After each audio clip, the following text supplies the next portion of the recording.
Insurance isn't one size fits all, and shopping for it shouldn't feel like squeezing into something that just doesn't fit. That's why drivers have enjoyed Progressive's Name Your Price tool for years. With the Name Your Price tool, you tell them what you want to pay, and they show you options that fit your budget. Enough hunting for discounts, trying to calculate rates, and tinkering with coverages.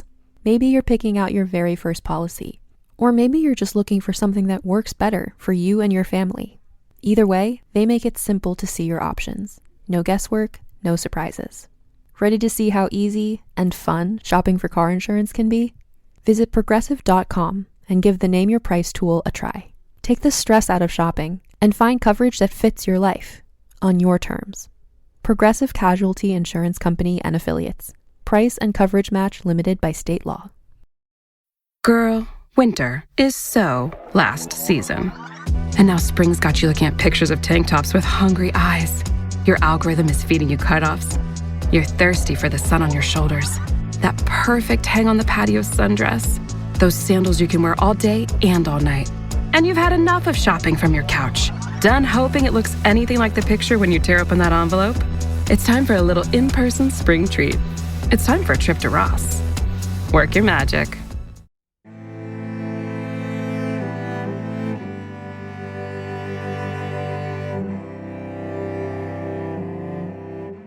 Welcome to Vulgar History, a feminist women's history comedy podcast. This series, we've been talking about the Regency era, which is a time period very well known from Regency era romance novels, which is a whole very popular genre. And we're joined today by a Regency era romance novelist. It's Alexandra Vasti. Hi. So you were previously on this podcast doing a Regency era sex ed episode.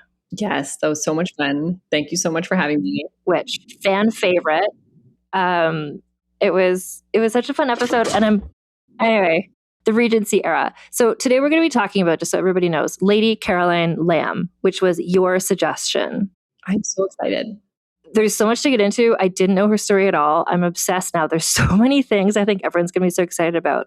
But first, going to ask you, as a Regency romance novelist, how do you square off like the actual history of this era with like the expected tropes of these books?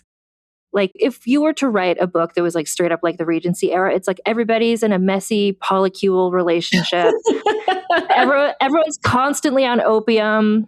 Like everyone's broke from gambling debts. It's like no one would want to read that because that's not what people want from a Regency romance novel. And people would say this is so inaccurate, which is so funny. Yeah, it's like how do you balance what people think the Regency is like with like what it was like? Because you do that in your books, and I'm just curious how you find that balance. Yeah, I mean, I think that it's a great question, and it is something that like as a historical writer, especially historical romance, where we're not necessarily striving for like strict historical accuracy or like let me open your mind to the realities of the day.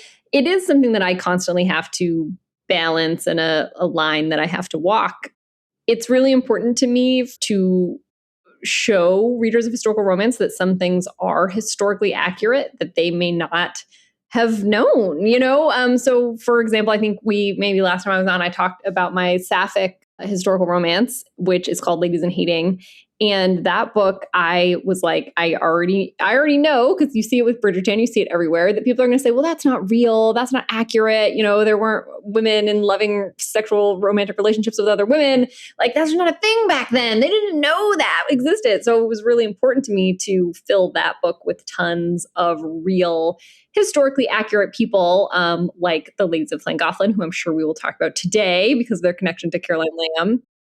But also, there absolutely are some aspects of real history that I don't really spend a lot of time touching on. Like, I do not want to talk about the fact that the roads were full of garbage, right? Like, there is no garbage disposal. You just throw it out the window or burn it if you can burn it. So in London, especially, it's smelly. There's trash everywhere. There's thick, disgusting smelling smoke. Like, I don't, I don't need to include that level of historical accuracy. Yeah. My characters don't have syphilis, even though they probably would have.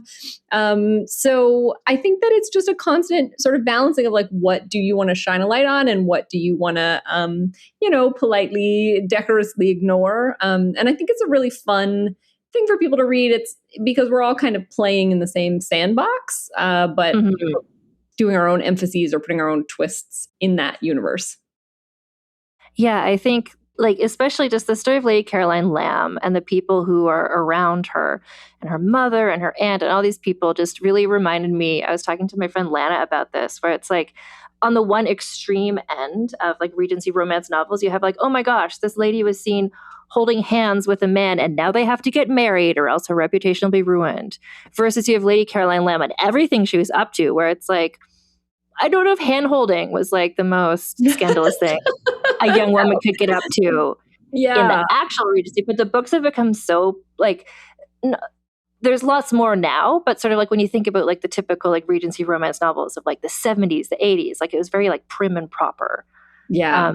Yeah. Sort of like, but, and that's, it's just so many people's understanding of the Regency. And we talked about this in our other episode, like on Bridgerton, where it's like, and no one knew what sex was until they got married, where it's like,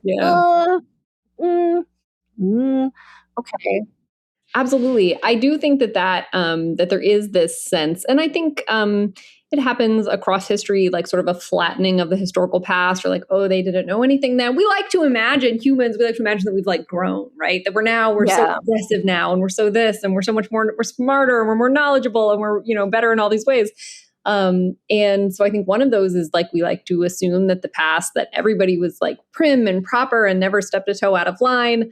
So I have written many books about women who step way out of line. And I do often get a lot of pushback that like, well, they wouldn't have been allowed to do that, or they wouldn't have known to do that, or they would have been this, that.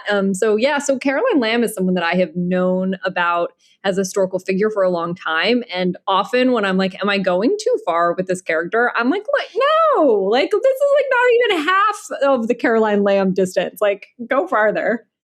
Well, the thing that I'll tell everybody just to like cue up this episode and what we're going to get into with Caroline Lamb, but also just in terms of the Regency era, what I was thinking, it's like the people who she was hanging out with, her friends, her family, like they were already at such a level of like what we would consider debauchery, for lack of a better word. Caroline had to go so extreme to even be thought of as a scandalous person, because all the stuff that she was doing, everybody was doing. Like her mom did it, her aunt did it. And part of this is because they were like the upper class. Like could not have been more upper class. Like they were so rich and so wealthy. That's who can get away with stuff. The stuff where it's like, oh no, you were seen holding hands. That's like a very middle class thing. But when you're rich, as we see now today, like you can get away with a lot more. So the fact that like, and she was sort of like an adorable it girl until she took things a bit too far. But like, absolutely, how much she did before she took things too far, I think is interesting, just to show like what was considered scandalous in that time, which was like. And I think that as I'm sure you're alluding, her mother had affairs, had multiple children, like well known that she was having these children with men who were not her spouse. She would be like whisked away to like give birth, and they'd be like, oh, she had a fall, right? Or like her mother-in-law, similarly, like everyone knew that that Caroline's husband was illegitimate, or, that the father, he was technically legitimate because she was married, but everyone knew that his parentage was sort of suspect. And the reason that everybody got away with it is because they would pretend they didn't do it. And they would just keep up these pleasant little lies like, oh, I just had a fall on my horse, even though like everybody just saw her 8 months pregnant. You know what I mean? And Caroline just never did. Emma Hamilton, we did the episode about her a bit ago, and she was just like, oh, I was in Naples and I just found this foundling baby and I adopted her and now I have her with me. Don't worry about it. Totally not my baby with Nelson. Like, just found a baby. Now I have a baby. If you just lied, everyone would it was like the social contract to just go along with it. But Caroline, for whatever reason, could not do that. And she was like, no, these are my feelings. This is what happened. Everything, there was no hiding things with Caroline. Everything was out there. Everything was in public. Everything was 11 out of 10. And people that's why she's so scandalous, because of that just sort of inability to kind of be polite and be decorous and brush things over. And that's so funny, the way that you described it, because I agree. I do want to mention, I read there's a biography of her called Lady Caroline Lamb, A Free Spirit by Antonia Fraser, which I really recommend. It's very like, Antonia Fraser, she wrote like Marie Antoinette, The Journey. She's like, if you're going to read a biography, like she writes them really like narratively, really easy to read. But she was touching on this as well, where it's like everybody was doing this, but as long as you don't talk about it, it's yeah. Anyway, I do want to clarify because we're going to have so many connections to previous. This is, I forget, it's like episode 29 in my Regency era series. And I feel like we're going to talk about at least 25 people who've already come up in this series because her life intersected with everybody, most notably, trigger warning, Lord Byron. So hugest trigger warning for Caroline. You can't, if only she could have known. But so she's, just to start things off, like the most, like if we start with her family, you were alluding to who her mother was. So she's the niece of Georgiana, the Duchess of Devonshire, who I did a whole 2-part episode about. And if you recall, listeners, from that episode, Georgiana had children with her husband. She had children with her lover. Then also there was Bess Foster was there, and Bess Foster had her children with her husband. She had children with Georgiana's husband. These children were all growing up together in kind of this sort of like daycare.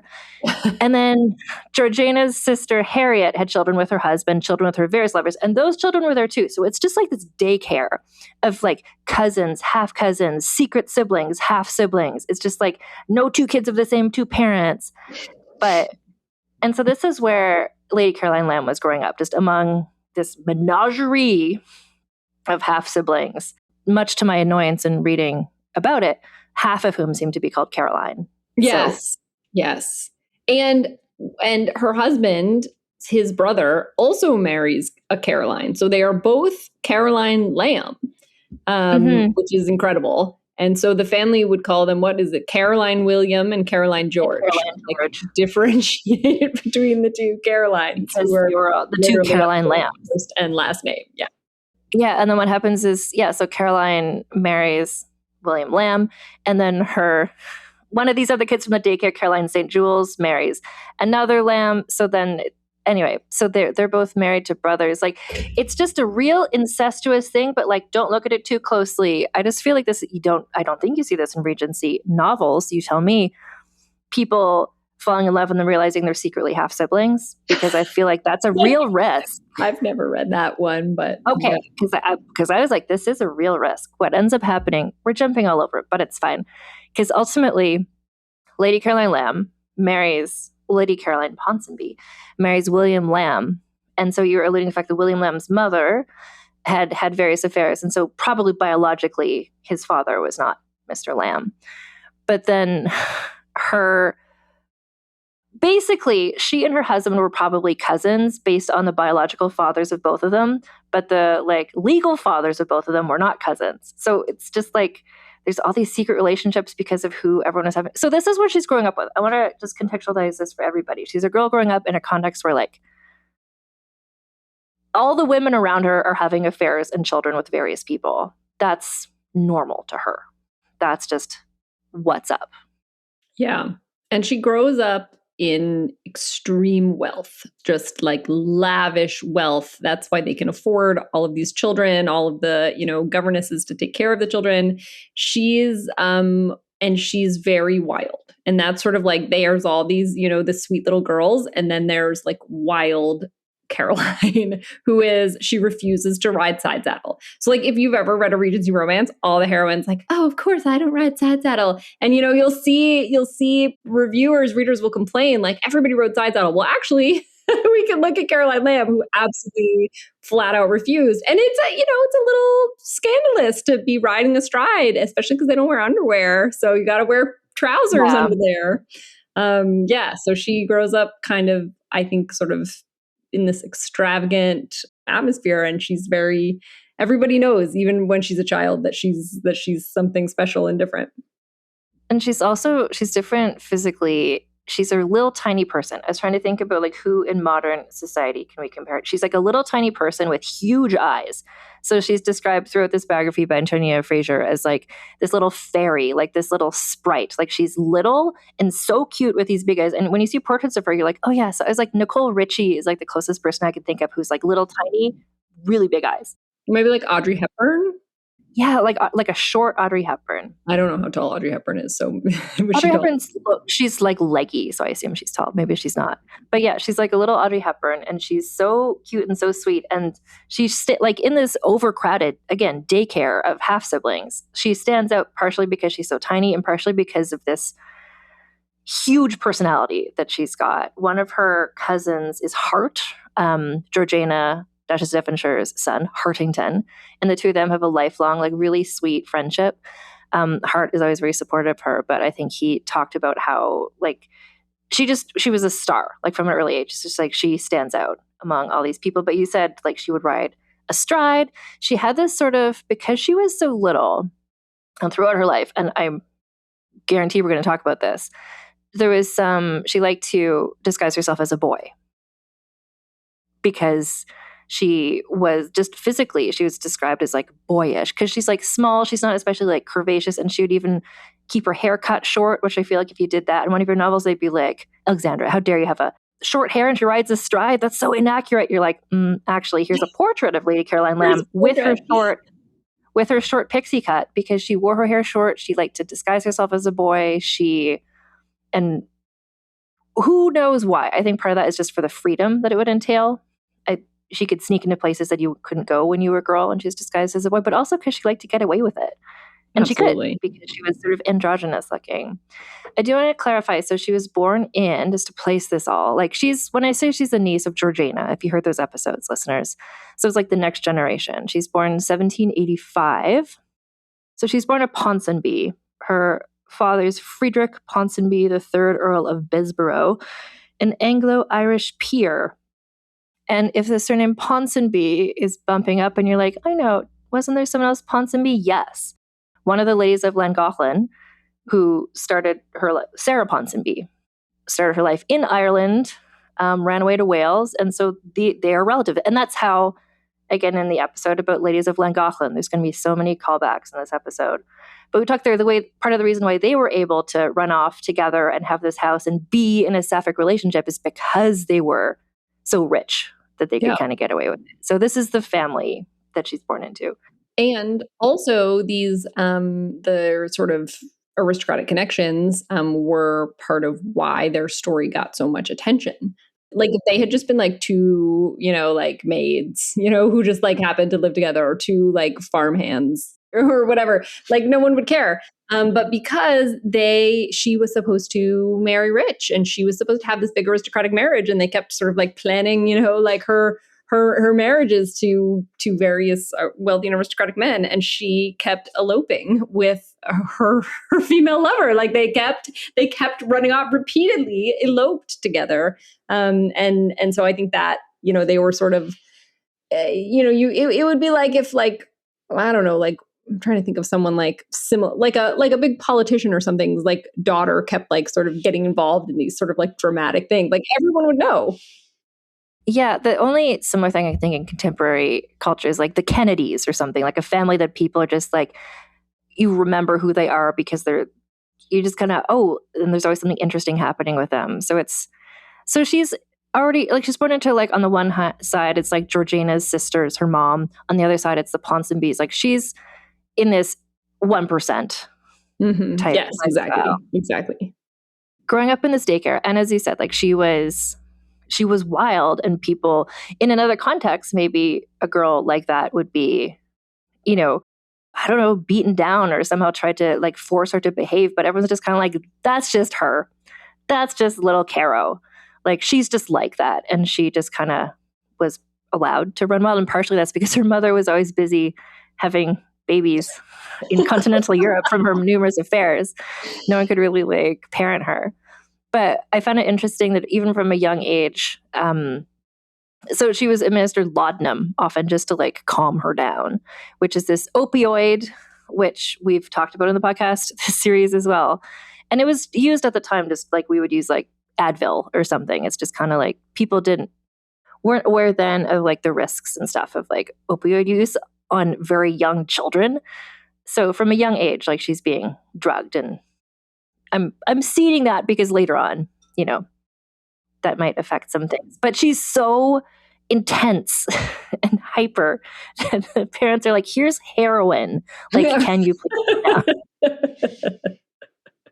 Is the only way to get her to just be quiet. Yep. So she's a handful. And she was close to her mom. She's always close to her mom and she's close to her grandma. And they were both loved her. And which I think is great, because in another context, there could be a family who just like a girl like this would be kicked out of the house, or I don't know. But she was just sort of like, that's just her. Well, the Lamb family is that other family that she just marries into it. Yes. And so let's talk about William Lamb.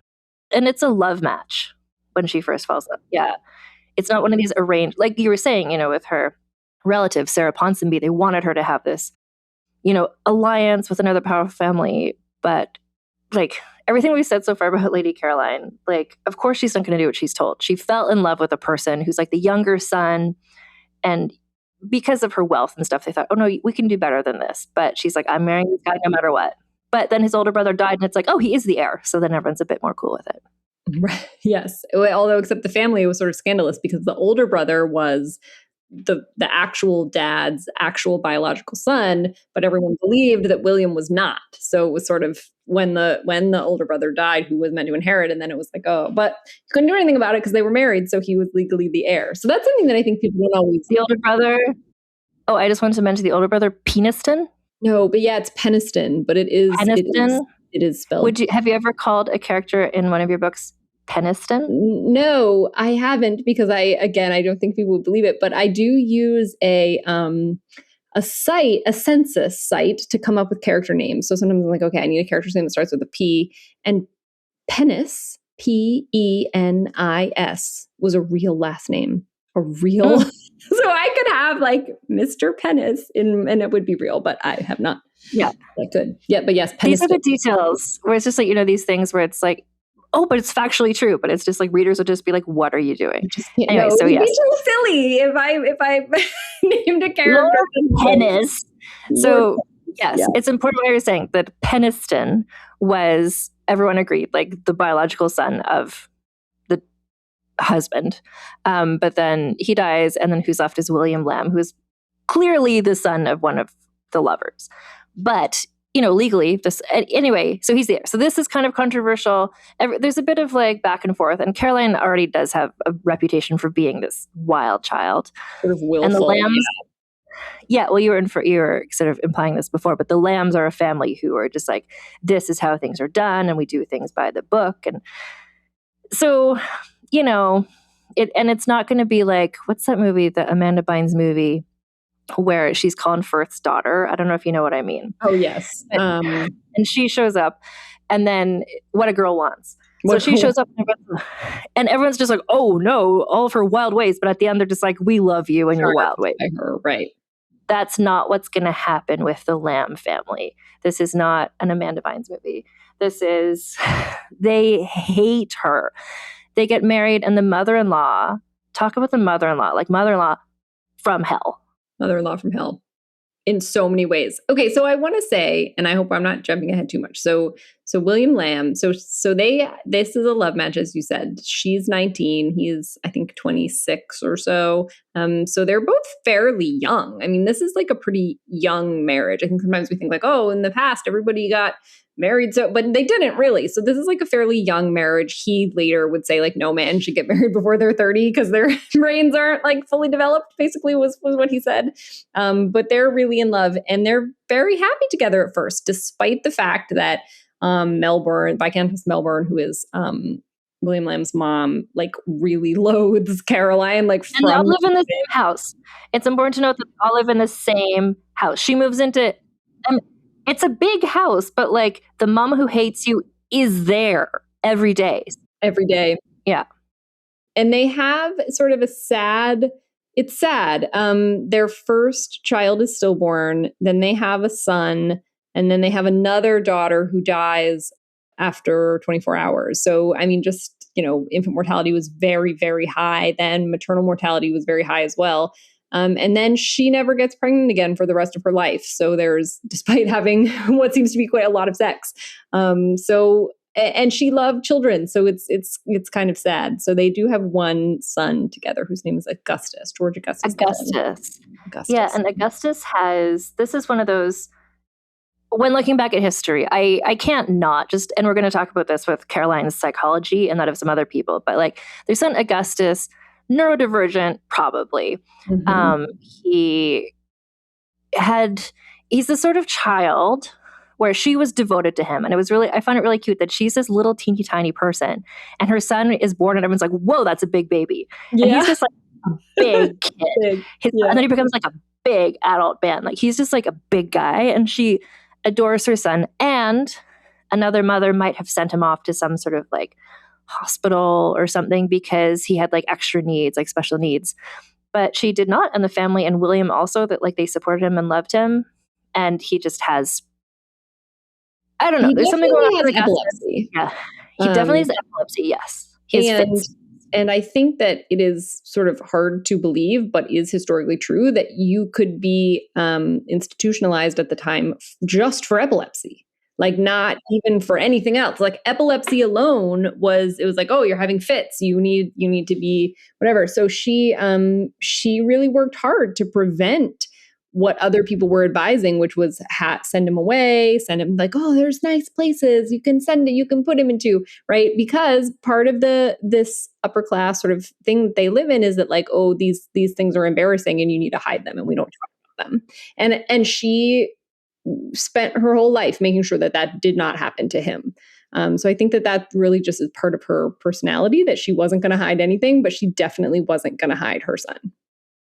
And I wonder if part of the thing, like the sort of what's up with Augustus, and we don't know, but is that he had these fits and people back then and their understanding of everything, medical knowledge would just be like, oh, he has fits. That must mean that he's also stupid. Like I think, I don't know how much, but he did like, he could read and write and like he went to school and stuff and he just might've had some extra challenges, but she was so devoted to him. And she also, similar to her contemporary, Caroline of Brunswick, the Princess of Wales, who also had huge maternal feelings and wanted to have a huge brood of children and did not.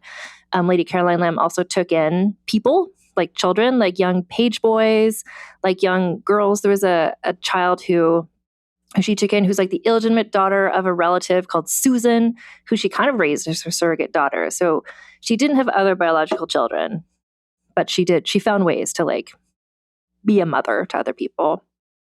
Yeah.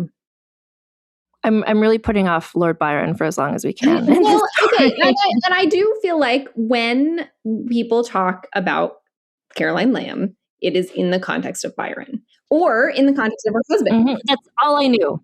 So I think then, well, both these were two like powerful men, and William Lamb was sort of this like, he just sort of adored her. He was sort of like easily led. So his like sisters and his mom would be like, you got to break it off with Caroline. But then he'd be like, oh, okay, I guess. And then they'd like find him with Caroline again, but he was very like fine with her doing whatever. But after she dies, so spoiler, she dies. Years later, there's a lot to come. He was born in 1785, so we could probably assume that actually. So after she dies, he becomes the prime minister, like a very important, very significant prime minister for Queen Victoria.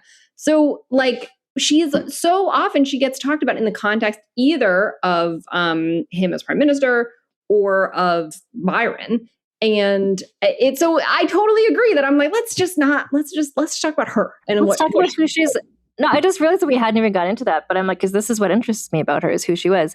But that was a big twist for me when I was reading through this biography at the end, when it talked about after she died and then his father died, he became Lord Melbourne. And I'm like, why do I know that name, Lord Melbourne? And then it's just like, oh, the hot prime minister from Victoria. Yes. The miniseries played by Rufus Sewell. The tragic backstory of having had this like, mad wife who almost destroyed his career. Yes. I know. I was just like, wait a minute. Her husband was hot. That was because in Victoria, the one with Jenna Coleman, the like miniseries version. Yeah. In the first episodes, I was just like, oh, I hope she gets together with this guy. It's like, wait, I know Queen Victoria did not get together with her prime minister. that's Caroline's husband later. Yes. So that was a big twist for me. But yeah, so he becomes an important prime minister. But that's also important in terms of the Lamb family hating Caroline, because they wanted him to become this important politician. And an important politician has to have a wife who's like not riding side saddle while this guy's just a page boy. And she is not political. Like, she is not ever gonna I mean, so she later in life, she like tries to like help one of the friends campaign or cousin or something. And she's literally like, I will kiss you if you vote for him. Like, no, and see, that's like she's inspired by her aunt, Georgina, who is alleged to have done that. Yes. So she's just like, this is how you campaign. Okay, I'll just like kissing booth. Great. Yes, that is part of why they hate her so much. And to be fair to that, not to the mom who was horrible, but to the sisters, I could see like if your brother is like trying to be a serious politician and his wife is like frolicking around causing scandals all the time, like I could see how you would really get mad. But I appreciate about William that he was just like, oh, that's just her. You know, the same way that her family was. Like he liked and knew that that's what she was like. I love this detail that, so he kind of was like in and out of politics for a while and like various jobs. But when he first was elected to, I guess, the House of Lords, he went to like give a speech or parliament. Honestly, I don't know. I don't care. He was elected to something in government. I think parliament, because that's when you're elected to. Yeah. Yeah. And he's a Whig. For all my Whigs and Tories lovers out there, this has been haunting me this whole series. Alexandra, I'm just like, goddamn Whigs and Tories. Do I have to talk about it again? Anyway, these people all Whigs. Anyway, so he's elected and he's going to give his like, hey, thanks for voting me in speech. And like, women are not allowed in parliament. Only men can go to parliament. And Caroline's just like, but I want to see my guy have his moment. So she disguises herself as a page boy with her short hair, puts on some trousers, and then she's there to watch him. And I'm just like, I love this couple. Like, she's cool. She's proud of him and he's cool with her just like wild ways. And they're just having a nice time. Yes. Although I think it's worth noting that he was hot and he was very sweet to her for most of their life. And he also did not want his son institutionalized, but it is worth noting that he was like a huge pro-slavery advocate. He loved slavery so much. Yes, this is like an important historical fact about William Lamb, who then becomes Melbourne, right? Like he was like fought so hard to keep slavery going. So thing to know about history. Thing to know. Yeah. So he's like doing well politically. Caroline is just there's so many fun examples of her. Like she loved to do a masquerade party. She loved to have, and I'm just trying to think. There's one party she went to once. Like she was a famous person just for being this like outrageous personality. She's like Julia Fox of her time. I don't know. I'm trying to think of somebody who's just like, whoa, like if she went to the Met Gala, like look out what she can wear. It's going to be amazing. Absolutely. At one of her masquerade parties, she came dressed as a man dressed as Lady Caroline Lamb. This is my favorite. I'm so glad you told that anecdote because yes. And people thought it was a man dressed as Caroline Lamb. Like, people were totally convinced by this. I could picture, like, Lady Gaga doing that or something, where she's just like, I'm just a man dressed as Lady Gaga. Like, because of just her build, and I guess she's able to change her mannerisms, and this is also a time where it's just like, if you're wearing trousers, you're a man. Like, culturally, that's just the understanding. Like, she'd go off and sneak, like, she'd pretend to be the page boy. This might happen later in her life, but I'm sure she's doing this throughout her life, where she wanted to meet somebody and she's like, okay, yeah, come by my house. And she sent a letter and the person showed up. And then she had like her maidservant dressed in a fancy dress and she was standing nearby as a page boy. And the person assumed, oh, this must be Lady Caroline Lamb. And she's like, no, wait 1 second. And she runs off, changes, comes back in. She's like, I'm Lady Caroline Lamb. Like, she's never not doing a costume, switcheroo, doing her favorite thing, impersonating a page boy. I'm obsessed with this. It's like for her whole life, she's like, later on, she's like 35 years old and she's just like, is that a teenage page boy or is it me, Lady Caroline Lamb? Like she's constantly. So, all right, I fear we have to turn to Byron. So William and Caroline are happy for a while, and then she has kind of a flirtation with another man. His mom says, you got to shut it down. So she's like, okay, fine. She shuts it down. And then the Byron era starts, and it never really ends. I need to tell you one thing. So Lord Byron like listeners, here we go. But his first really famous poem was called Childe Harold, which friend of the podcast, Alison Epstein, she does this Substack called Dirtbags Through the Ages, where she talks about just like shitty people in history. And she said whenever she sees Childe Harold, the title, she pictures like Harold in the Purple Crayon, the children's book. So I can't not think that Lord Byron and his famous work, Harold in the Purple Crayon, and everyone's just like, oh, this beautiful work. I'm like, yes, Harold in the Purple Crayon. So okay, go ahead. No, you go ahead. Like Right. So what people need to know about Childe Harold is that it is the Hudson Williams Connor story moment of Lord Byron's life. It is heated rivalry. He goes from 0 to 1 million in terms of fame. Yes. Yeah. And he's young and he's super hot to everyone apparently, despite me not understanding this fact. And yeah, it transforms his career, his life. He's been this sort of like impoverished. He had a disability, so he's sort of been this like impoverished. He's technically a lord, but like, you know, people don't think he's that great. To all of a sudden, overnight, he is like this massive, massive celebrity. And so Caroline reads the poem and she writes him a fan letter. And I want to mention too, just in terms of like Caroline forward discussion, she is a very literary person. Like she's been writing her whole life, like writing poetry. She's also a talented artist.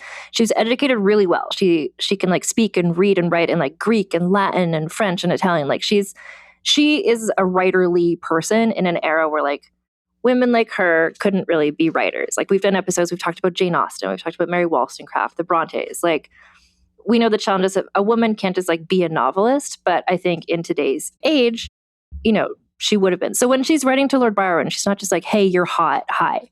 I think she's like, whoa, your writing is so good and you're hot. And I'm a chaotic person and like, let's see this. But the heated rivalry comparison is so apt. I think Lord Byron has a famous quote. He wrote something where he's just like, I woke up one day and I was famous. And I'm like, yes, you are Hudson Williams. It's exact, like just suddenly. And he's young. I think he's like 24 or something. I could look it up, but it's like he's 24, she's 26. And he is facially very handsome. When you see the portraits of him, like other people from this era, we know, like the Prince of Wales, got portrait artists to exaggerate their handsomeness. But Byron was like a really good looking guy. He had like the face of like Harry Styles. He was like a very handsome person. His disability, which you mentioned, is he has a club foot, which means like his one foot kind of drags when he walks. This becomes an issue because later on the waltz is popularized. Caroline starts hosting waltzing parties. I hate Byron. Oh. This podcast is purely anti-Byron. So there's waltzing parties and Caroline is all about it. So if you picture like in a classic Regency era movie, you've got like the lineup of people. It's like the women on one line and the men on one line and you like walk towards each other and then you switch partners. Touch hands at the most. But a waltz is like this new German sexy dance where you're like holding onto one person for a whole song. It's like it's the Dirty Dancing of its age. It's like the lambada. Yeah. Everyone's just like, what? Like by the waist. Like even now, if like a person is like holding me by the waist and I'm like, this feels very intimate. Why are we, like I don't, this should only be someone that I have a very close relationship with. So it's shocking. And of course, Caroline loves it. And Caroline, she starts hosting waltzing parties which are literally like all night raves. She has like, literally, like they have a waltzing party and they go until like they start at 2 a.m. and they go until like 2 p.m. the next day. Like people are just like waltzing. She loves it. But Byron, because his clubfoot is just like, they're having an affair at this point. And he's just like, I forbid you from waltzing. He forbids her from waltzing because he can't do it because of his foot. Because he can't do it. No, he's awful. So basically she writes in this fan letter. He comes to meet her at her house. She's just come in from one of her rides and she's all sort of windblown and whatever. And it is lust at first sight. And they embark on an extremely intense, very short relationship. And this is what like I think needs to be expressed is that she becomes obsessed with him after like a pretty short 2 months. Like, the entire duration of the relationship is something like 4 to 5 months. Right. Like, and we were talking about this a little bit before we started recording, but like, I don't understand what Byron has that makes people feel this way about him, because it was a lot of people were like completely so into him. So she becomes obsessed with him. And he, I think, really like kind of negs her, kind of hot colds her. Like on one day they're declaring their love forever and their commitment, and they're having a fake marriage ceremony, which obviously they can't get married because she's already married. And then the next day he's like frolicking off with, someone else. One of the people he was frolicking about with at the time was, you know what I'm going to say already, Caroline's mother-in-law. Ah! The one who hates her chief hater in chief. So pause to talk about her mother-in-law, Elizabeth, Lady Melbourne. And it's certainly mentioned in the biography I read. I forget if it was a contemporaneous source or not. I think it might have been. Someone compared the mother-in-law to the Marquise de Merteuil in Dangerous Liaisons, the character played by Glenn Close in the film, and by Sarah Michelle Gellar in Cruel Intentions. Because the mother-in-law, it was said, like, she could not stand to see two people in love and happy. She had to break them up. She's like pathological about it. She couldn't stand it. She just had to like make everyone as miserable as she was. So remember they're all living in a house together, listeners. So Byron is coming to like see Caroline. He's coming the next day to see the mother-in-law in the same house. He's like in the same house. We have one of Caroline's letters to Byron where she's like, well, if I ever get jealous of her, I just remember her age. So then I make sure to be polite. I mean, Caroline is very witty. She's very funny. She's very snarky. She's like excellent at sort of just like jabbing people where it would bother them. And in terms of Byron's clubfoot, there's a detail that I appreciated in terms of, like accessibility for shitty men. It matters, even if you're a shitty man or not, that if you have a clubfoot and you're going to see your lover and there's a little tiny staircase, you know what they put? They put up like a rope so that he could like, yes, so that he could climb the stairs more easily with his clubfoot. Like that's the sort of accessibility that matters. It's just like making sure Lord Byron can get to both of his lovers in the same house, of course, without stumbling on the stairs. So they have this extremely passionate, intense affair. And Caroline, letters exist. Like this is how we know the intensity and the passion of it, because the letters, and both of them are like, for these 4 months, it's like matching each other's freak. Like oh my God, yes. That is both like perfect way to describe all it. In like she, like we talked about her, she's this intense person. Like she's just like chaotic. Like she does what she wants. Lord Byron also. And so for these 4 months, it's like, is this actually the best pairing? Because like no one else is at this level of like freak. It's like the Angelina and Billy Bob Thornton vials of each other's blood. And I thought of that specifically because she asked him to send her his blood. That is where they were at. So she thinks that they're going to run off together. I thought you were going to mention the vials of pubic hair. Pubic hair. Okay, so was this? I have learned that this was not uncommon. So for a long time, I thought this was really wild. So they send each other locks of hair, but her lock of hair is pubic hair. And she's thought, like, guess where this hair came from in her letter. I thought that this was really wild, but apparently this was like not that uncommon. Like Anne Lister, who was like a famous Regency lesbian, like we didn't episode about her. Yeah. Okay, good. Did you talk about how she had like multiple locks of pubic hair stored up from her various lovers? Yeah. Apparently this was like a thing.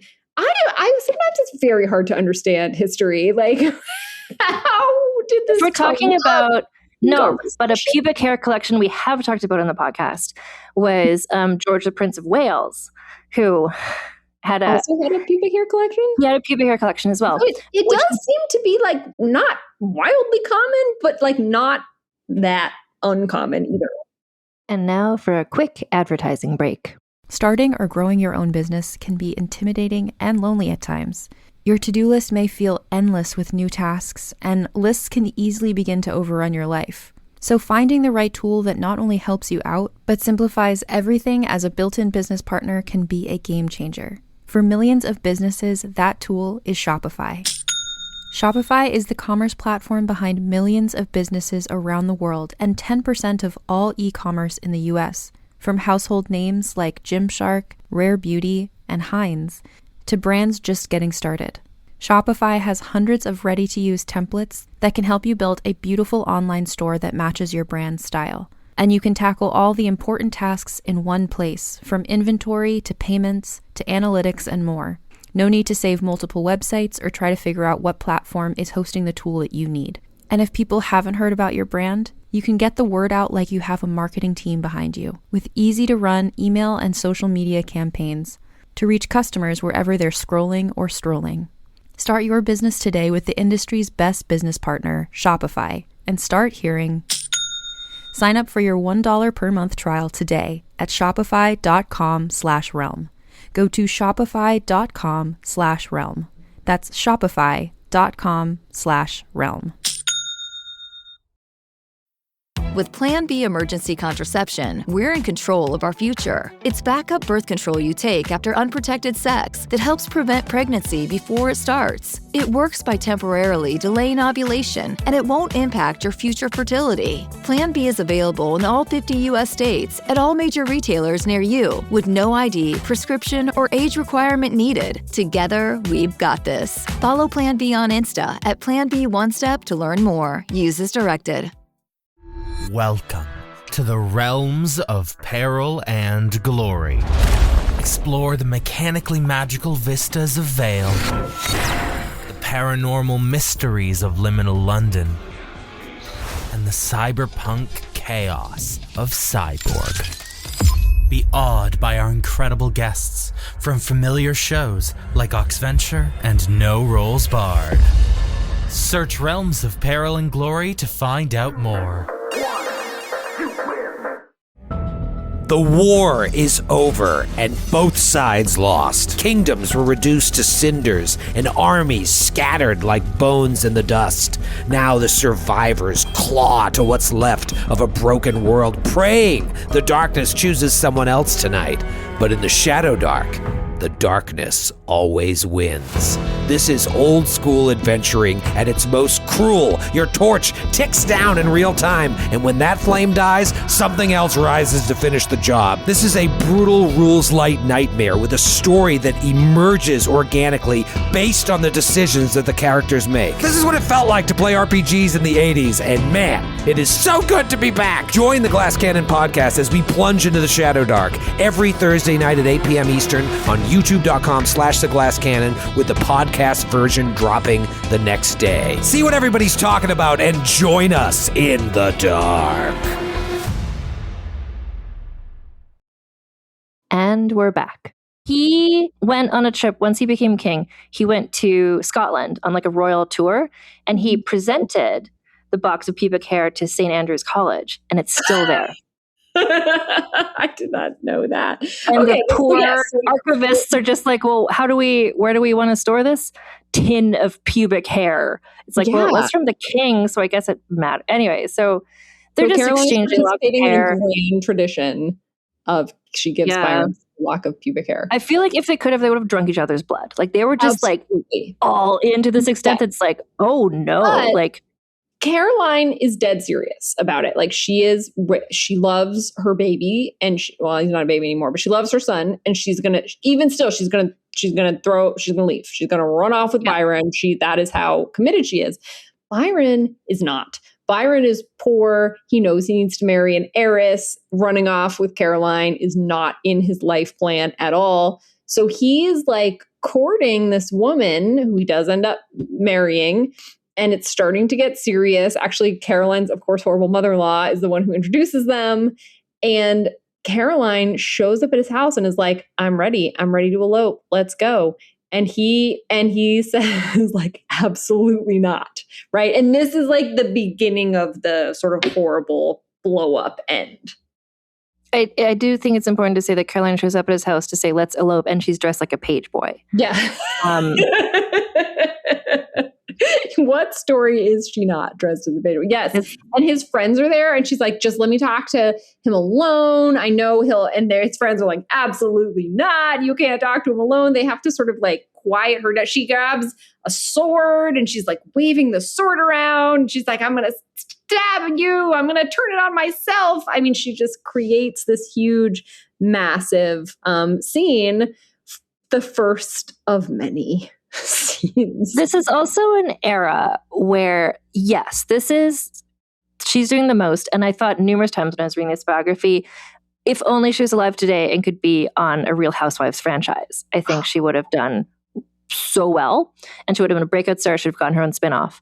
But this was a time period where feeling things really deeply was very trendy. Yes. Like Byron really popularized this like romantic poetry where it's just like everyone, like, again, I keep coming back to this, but like listeners, I wrote a book. It's called Rebel of the Regency, the Scandal Saga of Caroline of Brunswick, Britain's Queen Without a Crown.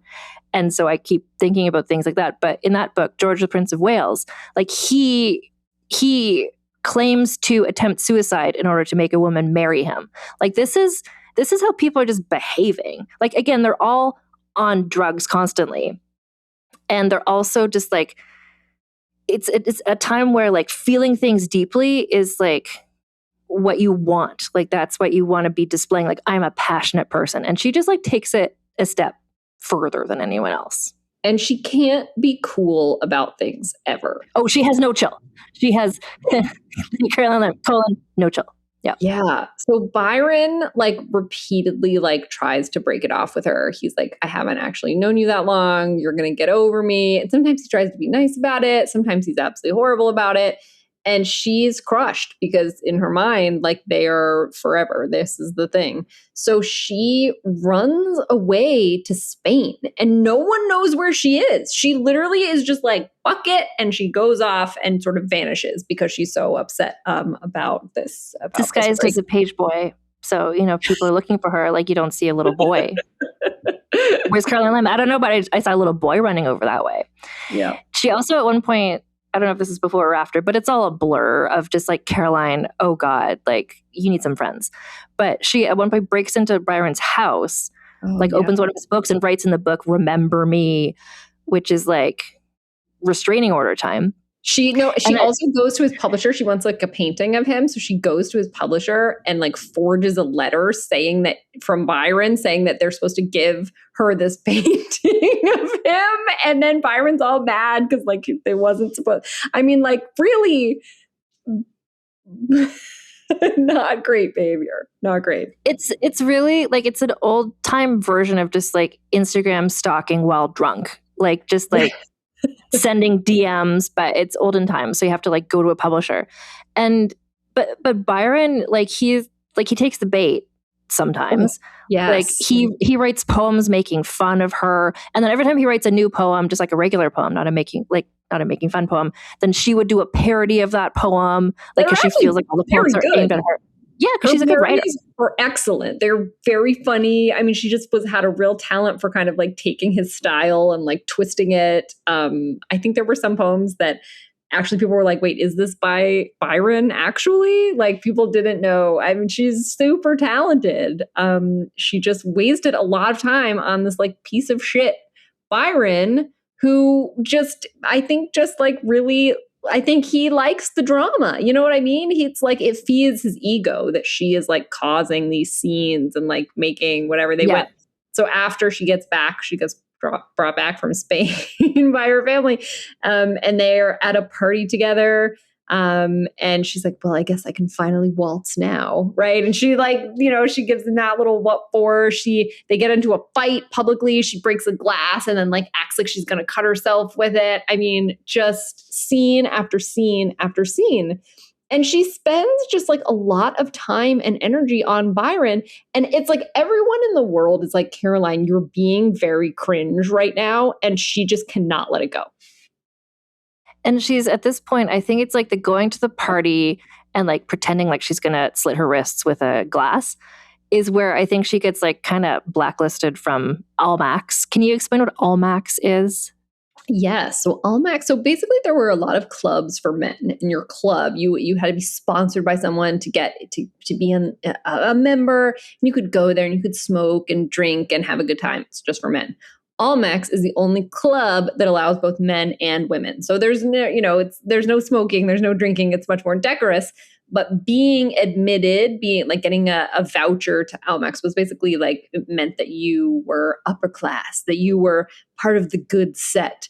And so Caroline comes from this very rich background. I mean, there's absolutely no way. Like, she's more famous than the people who run Almax. So when she gets kicked out of Almax, it is like shocking. It is like really like scandalous. Like, I'm trying to think of like an equivalent today, but it would be Will Smith slapping Chris Rock at the Oscars. Yeah. And then he can't go to the Oscars anymore. Right. And yes, exactly. It would be like you're blacklisted from the Oscars. And it would be like, oh, what? Like it's really shocking. Right. So, so she's so extra about all of this Byron stuff that it really starts to hurt William's political career. It embarrasses the family. And Byron is so famous and popular that, of course, he is able to, she is acting a little extra, but like he is able to spin it like she needs to be institutionalized. So this is when the family starts to be like, well, she's completely unhinged. You need to, throw her in a straitjacket. You need to get her out of here. And a lot of that, I think, is because Byron is so popular and so just so famous. It's very like, like Johnny Depp, Amber Heard kind of. I was going to say Johnny Depp, Amber Heard. Yeah. So like he's so famous, and then the society in general, like it's easy for him to get them to take his side against her. And this is where the family, I think, just like, so just quasi an intervention and drags her to Ireland to just be like, let's remove you from the country of England. Let's just. Byron gets married to the heiress, who was not that into him pretty much ever, which is so great. I love that his wife is like one of the few women who was just like never succumbs to his charms. So Byron gets married. Caroline gets dragged off to Ireland. And now we can stop talking about Byron for a minute, because this is when Caroline starts to become a novelist. And Caroline she takes a break from obsessing over Byron for a little bit to do what she is like meant to do, which is create. Which is right. Like, this is so her first novel is called Glenarvan. And everything we said about Caroline, it's just like, yeah, hell yeah. Like, everyone wants to read a book that this person's going to write. Like, she's such an interesting, creative, interesting person. Like, please, like, what book did she write? So Glenarvan is like, describe it. It's a gothic, right? It is delicious. It is delicious. So I have a book about two lady gothic novelists. So when I was, who have a romance, obviously. And when I was researching that, I read a lot of gothic novels from the period. Glenarvan is it is very Caroline Lim. It is the most gothic. It is the most sexy. It is the most like, unbelievable. It is 11 out of 10 all the time, every single page.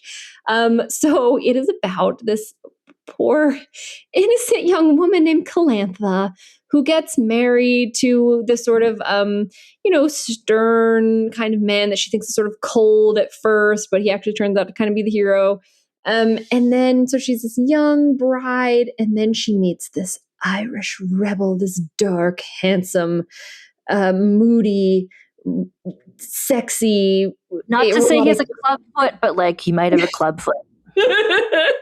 and his name is Glenarvan. And she falls for him immediately. He sucks her in with his like mesmerizing erotics. She literally can't stop like fucking him all the time, basically, is implied in the book. Her family like sort of disowns her or whatever. Well, of course, then it turns out he's actually a vampire. And that is why he is able to exert these sort of mystical occult powers on her. because he's a vampire.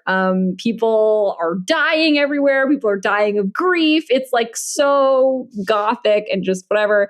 So obviously this guy is Byron, right? Like it is so thinly veiled as to like not even be veiled, basically. Like she writes and it is a total takedown of him. At the end, he turns out not to have been an Irish rebel fighting for the cause, but in fact, a British sympathizer who's like a traitor and like is in league with the colonizers. So it is just absolutely like it destroys Byron.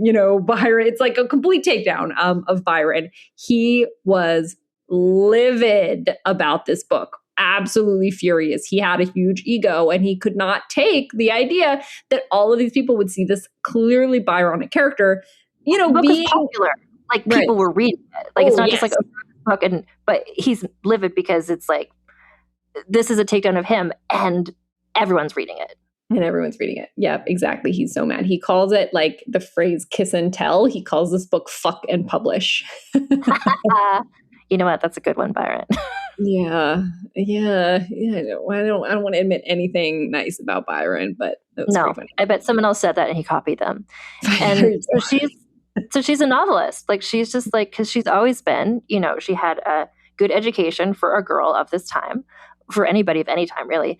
And she has always been a creative person. And now she has this intense passion. And it's just like, yes, put this into a creative outlet. Don't put this into just like, put this into costume parties when you want, but don't just like crash balls and like, make a scene. Yeah. Like do something productive. Good for her. Yeah. And she continues to write for the rest of her life. She sort of finds this passion in this time and just sticks with it. And she publishes several interesting, very different novels. One of them is set in South America. None of them got nearly the fame of Glenarvan, right? Because Glenarvan is about Byron, and Byron is the biggest person, the biggest celebrity alive at that particular moment. And of course, people are also very interested in her because of her relationship with Byron. Like this increases her celebrity as well. By being affiliated with him, they want to read the story. They want to see her perspective on it. So none of them are as successful as Glenarvan, but she was very committed to writing for the rest of her life. And of course, as we already talked about, she publishes these Byron parody poems as well, which is very funny. I love it. The Weird Al of her time. But just single-minded. You know what it is? It's like Kendrick Lamar at the Super Bowl with his takedown of Drake. Yes, that is exactly because it's like well done. And a diss track, but in her case, a poem. And so she has like, if we can move on from Byron, I think we're both happy to. She's a writer and she makes writer friends and she's hanging out with lots of creative people. One of them, she develops like a strong platonic friendship with Mary Shelley's father, William Godwin. Like he's a big supporter of her as a writer. He's a publisher also. So can you talk about the like literary circles that she sort of I absolutely adore William Godwin so much. Let me just tell you a little mini story about William Godwin. So William Godwin is a radical. Like the Whigs are like, he's like those Whigs, he is like a radical. He believes in free love. He doesn't believe in marriage. He's literally publishes a whole book about how like marriage subjugates women and is like the cause of women's oppression. Then he meets Mary Wollstonecraft and falls just like head over heels for her. And he changes his mind. He's like, okay, I want to marry you. And all of his friends are like, bro, you literally wrote a book about, and he's like, I don't care. So I just love William Godwin. He was so in love with Mary Wollstonecraft. She dies in childbirth, like very shortly after they get married, which is very, very sad because he was so lovely. So he becomes friends with Caroline Lamb, and she was also very interested in like his daughter Mary Shelley, right? Because Frankenstein has now been written. Yeah, right. Yes, so she's very interested in that. So she sort of develops this correspondence with William Godwin. Lots of people corresponded with William Godwin. I think he must have really been a very devoted letter writer as well. But he's just really interesting, and he's a philosopher, and he is very respectful of women, and he just kind of nurtures this intellectual interests, all of the intellectual interests that she has, nurtures her publishing career, is just very supportive of Caroline Lamb. I also think it's very funny that when his teenage daughter runs off with Percy Shelley, William Godwin is like, everything I said about free love, I take it back. He's like, no, none of that applies to my daughter, my 16-year-old. Free love is like great in theory, but when it comes to my 16-year-old daughter, well, and this is where it's like just the crossing of like generational boundaries. Like we talked before at the beginning about, all the women having affairs and all these children and there may be half siblings. Like the fact that she's friends with Mary Shelley's dad and Mary Shelley is hanging out with Byron and Byron's having an affair with Caroline's mother-in-law. It's just kind of like age means nothing. Just like everyone's just like, I don't know. These days, I think you have a much more like people in their 20s hang out together and people in their 50s hang out together. But then it was just kind of like, it's all good. I'm like, I'll be friends with you. And then my daughter's friends with your ex. And like, it was interesting to me that William Godwin is the person she hung out with. But earlier on in her life, she read Mary Wollstonecraft. What's the famous book? Vindication of the Rights of Women. Vindication of the Rights of Women. She read that as a young woman and it like really affected her. And we see that like the way she moves through the world, because Mary Wollstonecraft is like, women should not just be a wife and a mother. Women should be able to do what they want. And like Caroline Lamb, you can see like, hell yeah, like she and Mary Wollstonecraft would have gotten along. And maybe that's part of what William Godwin liked about her. Yeah, I think probably for sure. She was very affected by the book. And one of the other things the book is really arguing for is education for women. And that was something that she benefited from because, of course, there's no compulsory education, but her family chooses to give her an excellent education. And it's just nurtured throughout her life by her own sort of eagerness to read. She was a huge reader, but also by finding people who did support that in her, like William Godwin. And there's somebody, just before we started recording, you were saying there was another writer who she was involved with, maybe as a lover or maybe just as friends, Lytton? Yeah, Bulwer Lytton is his name. Yeah. He's like a Victorian writer. So I was just saying, we were talking about like how this name pops up because I think he was like 17 years younger than Caroline or something. And he's like this sort of devoted fan. My favorite part is like, I think he writes like a love poem to her and she like replies to his mother. She like sends a note back like to his mom. He is undeterred. And he eventually becomes like a very well-known Victorian writer. So it's funny to see those sort of like, as you said, cross-generation sort of like, I think about her as like a very staunchly Regency figure, but then it's like, well, her husband becomes like, this major prime minister for Queen Victoria. Well, and then also going backwards too, like as a younger person, or maybe in this time too, I forget how long she lived, but Germaine de Stael shows up in her story as well, who I did an episode about back in my French Revolution series. So I think of her as like a French revolutionary figure, but she was also like a woman writer, kind of like bon vivant, and Lady Caroline Lamb like saw her as an inspiration and they had dealings with each other. It's just like she is the Forrest Gump of this whole time period. Like she interacted with everybody. Yes. And Mary Wollstonecraft too was very influenced by the French Revolution, and that like her first big book was inspired by and sort of in response to the French Revolution. So you're absolutely right that like this history is both very long, but also like one person's lifetime can be very long and can sort of intersect with all of these different times and periods. And that's what's funny too, like, because when I think of the Regency, it's just like finite. It's like this to this, and the empire wears dresses, and like this is what's happening, going to balls. And before that was the French Revolution, and that was different. Wigs, big skirts, and then Victorian, and that's different. But it's like, no, one person's life can comprise all of these things. And what a interesting thing to live through all these changes. So she eventually, William Lamb's family is just like, you need to separate from this woman. Yeah, they're like, you got to get serious. Like, if you want to have a career. So they also, I think they had anticipated that his father would die and that he would inherit. But his father just like keeps not dying. So his family is like, you have to like get a job, basically. Like you need to set up a career. You need to kind of establish yourself. And you cannot do that, with this like scandalous wife that you have. Especially after Glenarvan, she becomes even more of a household name. It was published anonymously, but it was like a very, very everyone knew. Yeah, there was absolutely no mystery as to the authorship of Glenarvan. So they persuade him, and he finally accepts to do like an official separation. And then he takes a post in Ireland and takes their son, which she was very supportive of. Their son is now like 20 or something. Yeah. And I think just so everybody understands, because she's been devoted to the son, Augustus, like his whole life. Like it's like her best friend. She loves him so much. She's always writing him letters. But at this point, her health is like becoming a bit more fragile. And so she knows that Augustus would thrive better in a different environment, because she's living in this place called Brocket Hall, which is sort of out in the countryside. And so she wanted him to get more education and just to like be around more interesting people, not just kind of like trapped with his invalid mother in the country. So with her blessing, so William and Augustus go to Ireland, and she stays there in Brocket Hall, which seems to be like she really liked being there. I think eventually just she'd had enough. I don't know. It's, it's the thing of like, she lived really hard.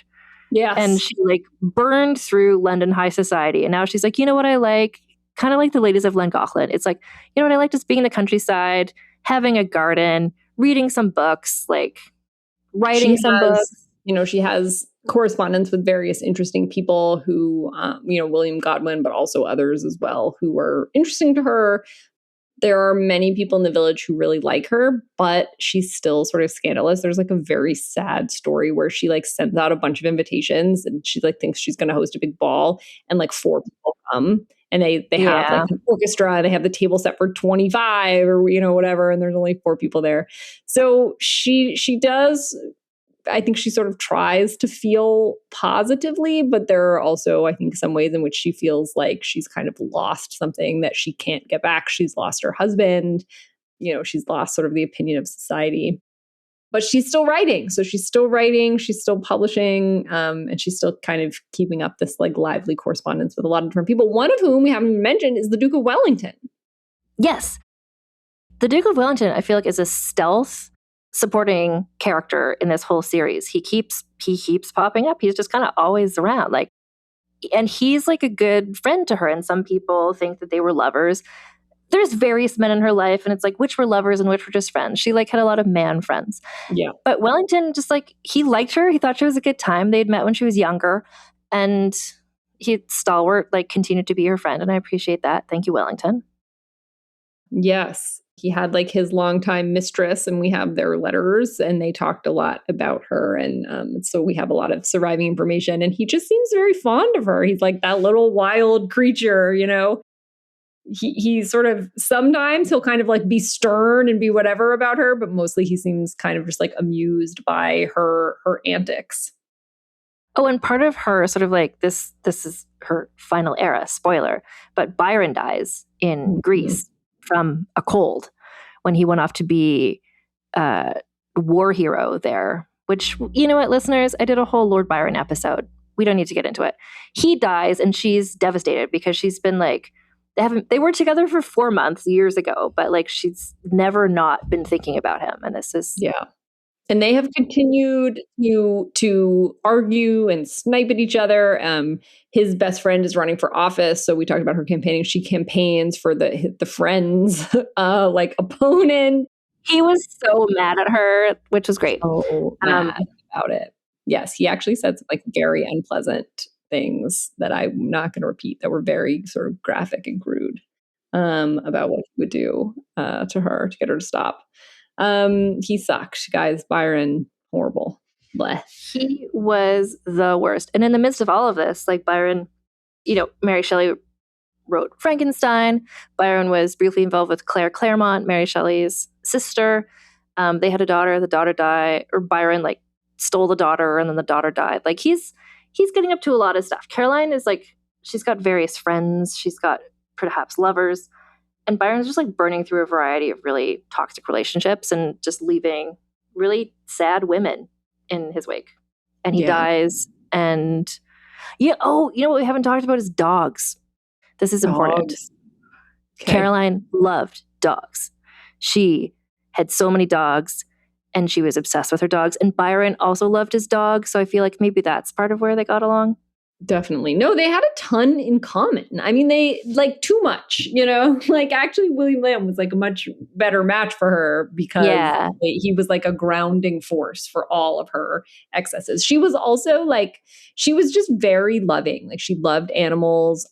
She would like sort of collect them. She was very loving to like the servants in a way that like William Lamb's family found cringy, that she was always whatever. There was like a very, like a great anecdote about her. She would always like play with the servants. And she had like one page boy that would like throw firecrackers in the fireplace. And she, you know, they would just like cause chaos all the time. And so he throws a firecracker in the fireplace. Obviously, it explodes. And then she throws a ball at him and it hits him and he starts bleeding. And she runs out screaming, "I've murdered the page." And so, of course, there was like this big scandal, like that she had murdered a man in her house. Like, oh, just the gossip was just ridiculous. Like she could do like one little thing and, you know, gossip would just explode over it because of who she was. And because Byron also was much more capable of like being cool about stuff. And like so people I think were just like sort of more on his side because he could just play it off and act cool. And she just couldn't. She was just too I just, if it's not obvious, I just love her and I feel for her so much. Just this honesty and this brashness and this sort of like unwillingness to like play around, but also then like how it just led her astray sometimes, this sort of nature of hers. Well, and you've used the word a few times, and I think it's a perfect word, which is cringe, where it's just like she's just like so upfront about everything all the time. Like she has no chill. She is not cool. Well, to me, she's cool in the sense because she is so honest and upfront all the time. But it's just like everything she does, you're just like, oh God, Caroline, like, oh, why? No. But she's just like, I gotta be me. I gotta be me. Like, I love her too. I read this biography and I was just like, I am obsessed with this little person and her like constant page boy disguises. There was one before her sort of social downfall. There was a party that she held. I forget the details exactly, but she had announced like, come to this party and meet. It wasn't Wellington, but it was like, meet this great war hero. And everyone was there waiting for the war hero to like come stroll out.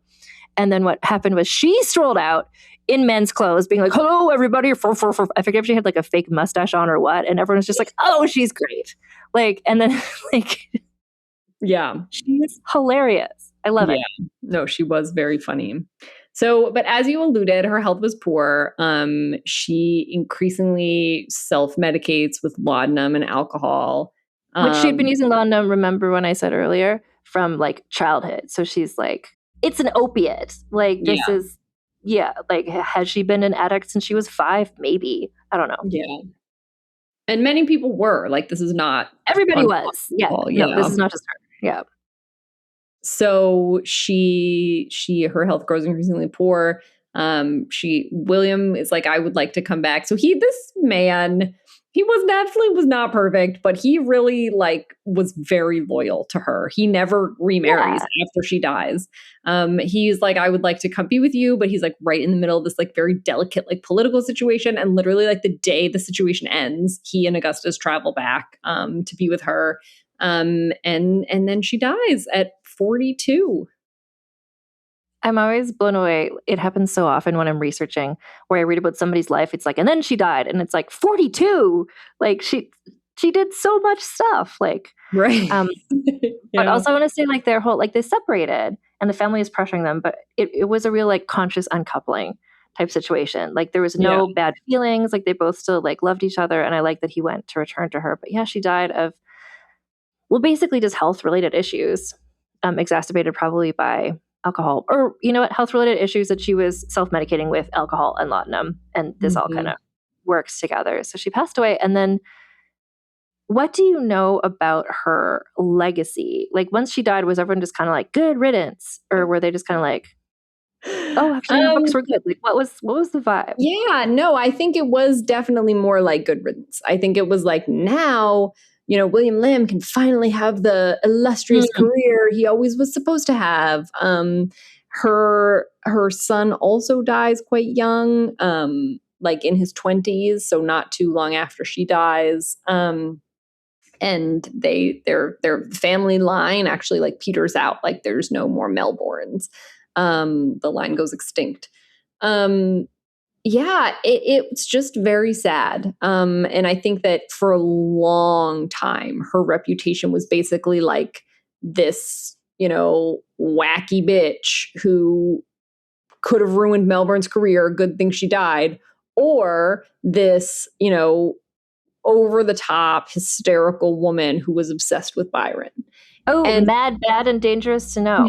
yeah. Supposedly she said that about Byron. That is sort of, if you've heard anything about her, it might have been that she allegedly coined the phrase "mad, bad, and dangerous to know" about Byron. Did she? We don't know. But it's a good phrase. That sounds like something she would have said. It is a good phrase. She was a good writer. But yeah, so she just kind of.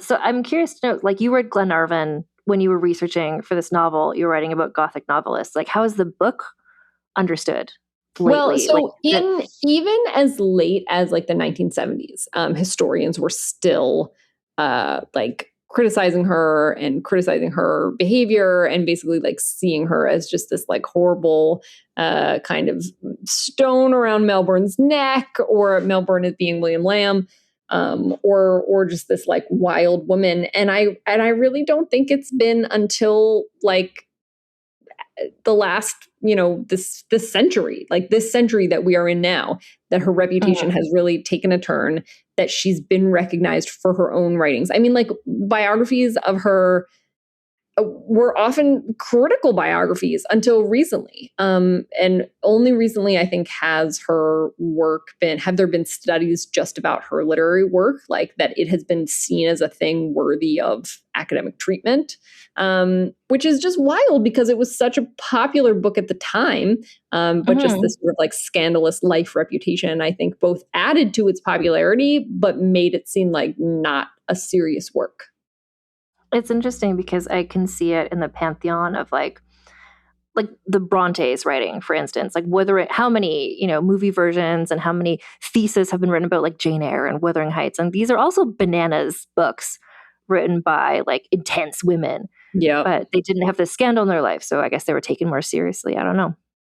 Yeah, right. Exactly. There was no sort of grand public scandal about them. So I think that absolutely plays a huge role. I mean, even Mary Wollstonecraft writes Vindication, and it's popular. Like, everybody's reading it, everybody's talking about it. And then after she dies, William Godwin writes his biography of her and sort of unwittingly destroys her reputation because he writes about her sexual relationships, and it destroys her reputation for like a century. Like, it takes a long time for that to come back. These sort of sex scandals just outweighed this book that she had written that was incredibly important and that was popular at the time.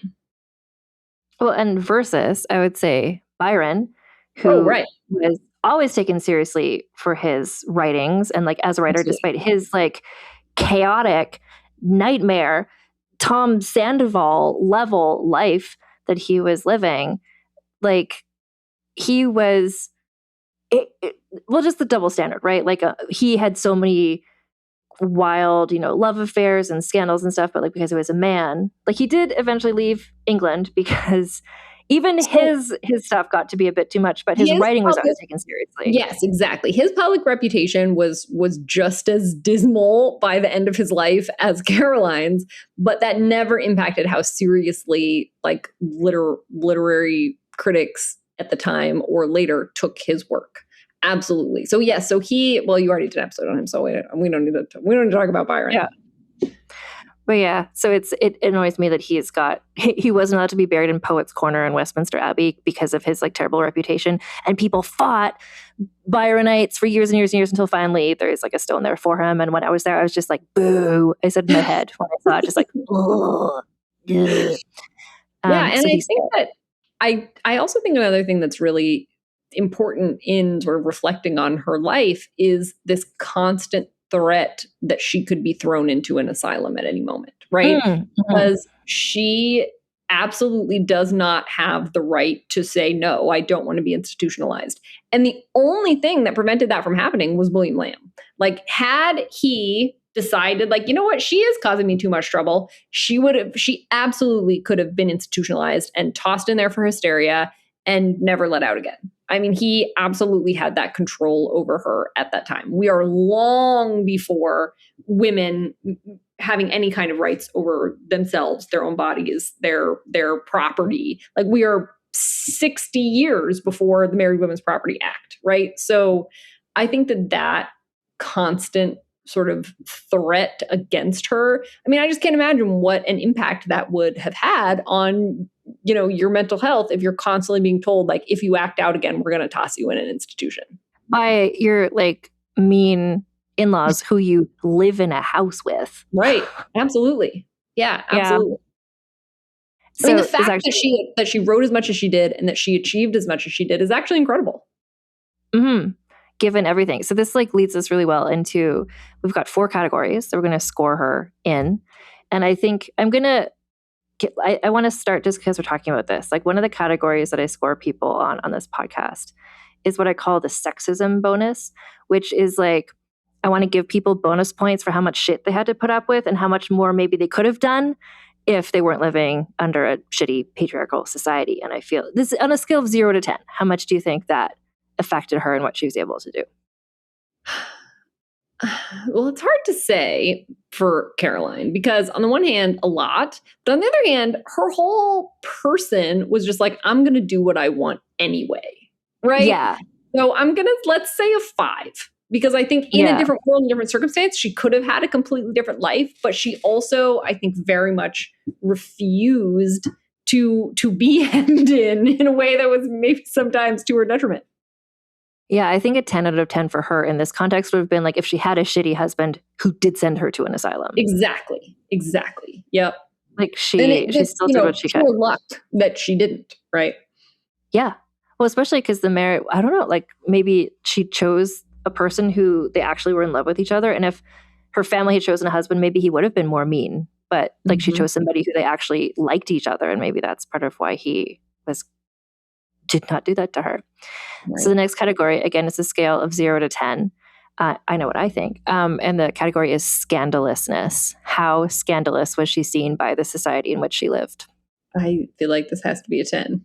I feel like it has to be a 10. I don't know what else she could have done. I don't know who could be more scandalous. Yeah, no, she's the pinnacle. Mm-hmm. Well, and even in the context of, I forget if we were saying this before or on the podcast, but the Regency, there's all these people and they're having affairs and they're called children of the mist, right. the illegitimate children. Even in that context, what she did was too much for even them. Right. So even people who are, like you said, they were all just pretending this wasn't happening, but she just did it. And, dressing like a page boy and having short hair and riding astride, these things were just too much. Yeah. Absolutely. I think short hair was fairly trendy, actually. I think there was definitely a window where that was pretty on trend. So that I don't think was super scandalous necessarily. But everything else, absolutely. It's interesting because you don't see the short hair in the Regency era, costume dramas. Absolutely never in a costume drama. For sure not. Everybody would panic about if on Bridgerton, when they do their Francesca, Michaela season, if Francesca shows up with a pixie cut, oh man. Yeah. And you and I will be actually, it's accurate. So the next category is scheminess, which is interesting because she's not someone she's coming up with some of the Byron parodies and stuff. But in terms of her schemes, she's just I'm going to go to Spain just like a boy. It wasn't a well thought out plan. Right. I wouldn't even call it a scheme. She's not grifting, right? She's not trying, how can I move up in the world? She is already up. So the extent of her schemes are like you were saying, I'm going to dress up as a war hero. Ha ha ha. Or they last for 5 minutes. So I feel she's more playful than, or a prankster over scheming. So I don't know. I feel she's a 2. I think a 2 is fair. And that's entirely mostly just for the times that she, the work and the schemes that had to go into preparing her costumes for her surprise reveal. For the cost, it's 2 points for the time that she's dressed as a man dressed as herself. Yeah, right. Okay, maybe a 3. That's some preparation. And then the final category is her significance. And that's her significance to everything, to history. I think if we're looking at in the pantheon of Regency era women, there have been a couple of films about her. Mad, Bad, and Dangerous to Know is a phrase that people have heard. Glenarvan is a book that is being taken more seriously now. I feel that her significance, she's always been well known, but it's so often been in the context of men. And I would just love to see her increasingly be recognized for herself and her accomplishments, and not her relationship with Byron or her relationship with William Lamb. So I'm going to say like a 6, but I think we could do better, you know? Like she's currently at a 6, but like let's get her to a 10. Yeah. So let me see. So this gets her to a total score. Out of a possible 40, she has 24. And I'll just let you know for comparison, other people this series. The Brontes only got a 19. That's because they had zero scandal. Her aunt Georgiana had a 22. The Ladies of Llangollen, 23. And then she's at a 24. So she's just above them. And then way, way, way higher above Mary Shelley, 29. So I think right in the middle of all that makes sense. Mary Shelley, Mary Wollstonecraft, it's wild that that's a mother-daughter because they're both so iconic. Yes. Did you do an episode on Mary Shelley? I did, I think 2 episodes of Mary Wollstonecraft, 2 episodes of Mary Shelley. Did you talk about how some critics think she was bisexual? Yes. Some think that both Mary Shelley and Mary Wollstonecraft were potentially queer. Okay, so Mary Shelley, so she gets with Percy quite young. He dies very young, so she is a single woman for a long, long time. She lives a long life, and she is not really that into men, despite being courted by them. And she says stuff like, I never really feel anything with men, although sometimes women make me feel tuzzy-muzzy. We have record of her saying this. We don't know what that means. Tuzzy-muzzy is not like an adjective that we know what she was talking about, but we do know that tuzzy-muzzy was a slang for vagina.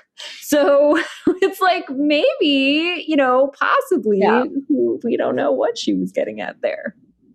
Well, and then with Mary Wollstonecraft, she had... like Georgiana, Duchess of Devonshire, who also, like, some people see some queer coding in her story.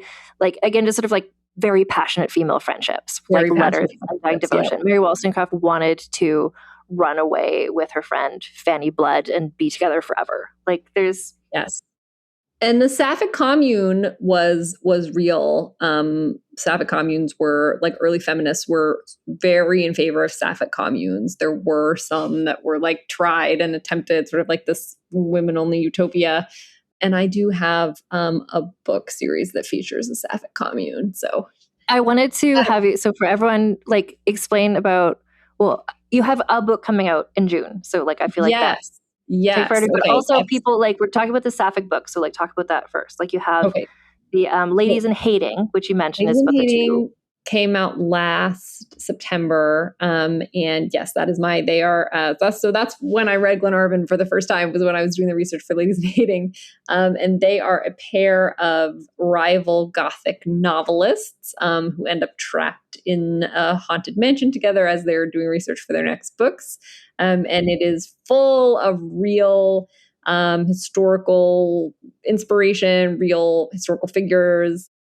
Lady Caroline Lamb's ghost is haunting that story, as well as Anne Lister and the Ladies of Llangollen and lots of other people. So yeah, that came out last year. I also have a book that came out this year in February that is about sort of a pair of twins who kind of deliberately court scandal. So a lot of their antics were also drawn from Lady Caroline Lamb, so dressing up as things and things like that. And that's called The Halifax Hellions.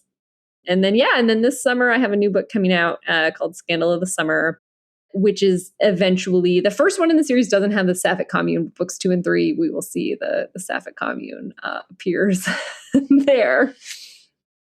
Well, in Scandal of the Summer, like, the premise of that is a Lady Caroline Lamb spiritual type person, like spiritually a person who's a kind of rebellious young aristocrat in the Regency era. Yes, I think the thing that she takes the most from Caroline Lamb is just that she can't stop telling the truth. and that she is just really committed to speaking her mind, even when that gets her into big trouble and people are not a fan of her speaking her mind. And I based her father off of Lord Elgin, who was the guy who stole the Parthenon marbles from Greece and sold them to the British government. So he's bad, obviously. So the premise of that one is that she and her friends decide they've had enough of society and its judgments, and they decide that they are going to forge a letter saying that they're the ladies in waiting of a princess. They frolic off to the princess's country house, which is abandoned, only to find out that it is not so abandoned because a gang of smugglers have been operating their smuggling ring out of this abandoned country house. So that's the premise of that one. That's fabulous. I love, because when we first connected about like having you on the podcast, I think you'd mentioned Lady Caroline Lamb, but I love that we're promoting, we're doing this episode now when you have this book coming out with kind of like Lady Caroline Lamb vibes. So it all kind of like pairs up nicely. And how can people, like, just tell everybody about your website and stuff and your social media so they can keep up with, because your book is coming out and what events you're going to be at and how people can keep up with you. Yes. Well, I do. You can sign up for my newsletter if you would like updates about all of those things, books, events, etc. I also, you can find that on my website, which is alexandravasti.com, or all the major social media sites at Alexandra Vasti.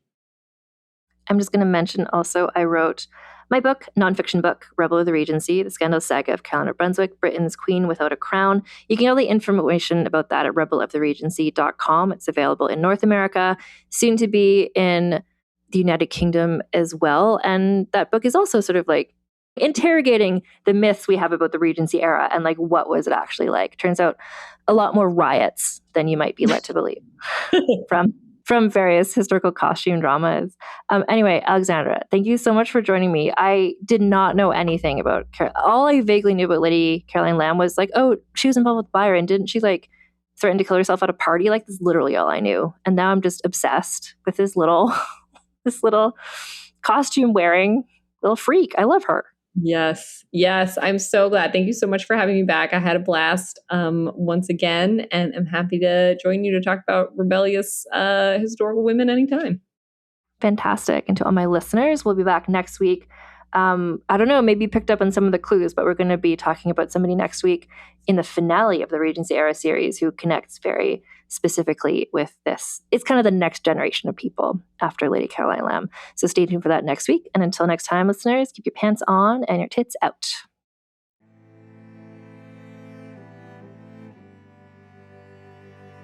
I'm so happy that Alexandra mentioned how historians are considering the potential queerness of Mary Shelley's life. And we also talked about Mary Wollstonecraft as well, because those are two of the people included in a new design that I have that I'm doing a fundraiser for. So I got my friend Jan Yupater, who is a queer artist, to make a design called the Regency Regency era, but queer. And it features all of the queer or potentially queer people we've talked about this season: Mary Shelley, Mary Wollstonecraft, Georgiana, Duchess of Devonshire, Anne Lister, the Chevalier d'Eon, and the Ladies of Llangollen, and their cat, Sappho, are all featured in this design. So what I did is I put this design on a ringer t-shirt. If you don't know what that is, it's like a white t-shirt with a colored collar and colored cuffs. The color you can choose is red or navy or black.